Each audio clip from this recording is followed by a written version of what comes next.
Hello and welcome. Yes, I know I usually post reviews on Fridays and I have some great stuff lined up for the upcoming weeks, including this Lexus LC500H and a Peugeot 308 diesel estate. But I hope you won't mind watching this unscientific, skewed and very subjective sum up of my least and most favorite cars from 2017. However, before we get to my bias towards French and Italian cars, here are some statistics from YouTube Analytics. So, the top watched review this year was Toyota CHR with almost 990,000 views generated this year alone.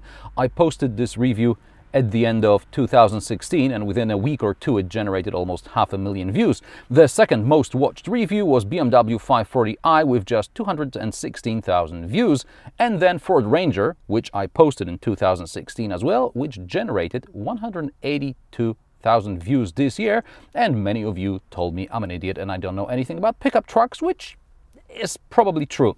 Now we get to the most disliked videos. So that would be Toyota CHR, almost 600 thumbs down, BMW 540i, surprisingly enough, almost 670 thumbs down, and Ford Ranger Wildtrak with 110 thumbs down, which is about 15%. So surprisingly enough, the most watched are also the most disliked.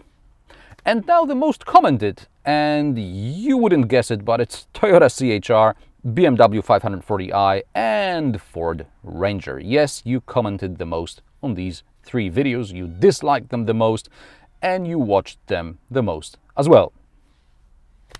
And now let's get to the meaty bit. My biggest disappointment this year were Citroën C3 and Jeep Compass, because to me they're clear disregard for consumer needs. C3 looks great, maybe not as great as this Lexus, but pretty good anyway. However, it lacks in usability department, which surprisingly enough is also similar to this Lexus. However, this Lexus looks great. In general, it's very expensive, it's got very nice materials, and let's not get into the Citroën C3 materials. Anyway, Jeep Compass has woolly handling on the road, it is terribly expensive, and to take it properly off-road you need to buy an even more expensive Trailhawk variant. So, no. And now on to the biggest surprises, and these would be the Korean hybrids Hyundai Ioniq and Kia Niro, as well as another take on Citroën C3, the Aircross. I am very impressed with how economical and at the same time practical Ioniq and Niro were.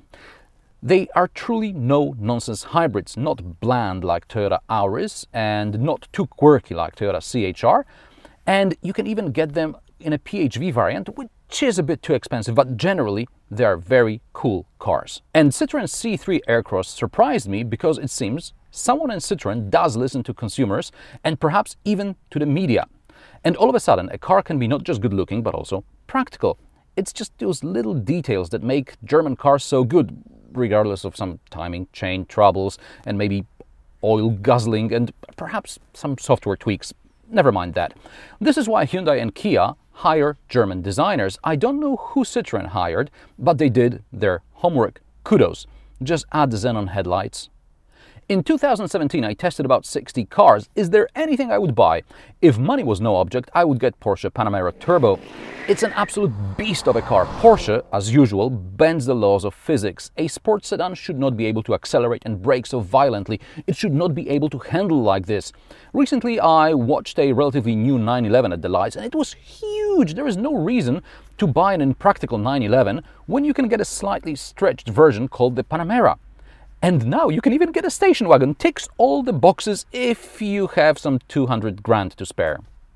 Unfortunately, my YouTube revenues are not there yet, so I have to think about something slightly cheaper. I'm torn here, because if you'd ask me in the middle of the night what car to buy, I'd tell you a 5-door Golf GTI with a manual shifter. However, since we're living in this crossover craze right now, I'd probably go with something a bit more edgy like the Mini Countryman Cooper S, definitely with the picnic bench. I'd just wish they add a heated steering wheel and live traffic updates for SatNav. So, that's my subjective 2017 best and worst car ranking. If you think I'm an idiot, click that thumbs up button, watch more of my reviews, and join me in 2018 for 3 episodes a week. Reviews, Q&As, and something else. Mondays, Wednesdays, and Fridays. And now thanks for watching, and a Happy New Year! If you got this far, I'd also like to take this opportunity to thank each and every one of you who supported me on Patreon and PayPal this year. Your donations help me buy new gear and fix the things I break along the way.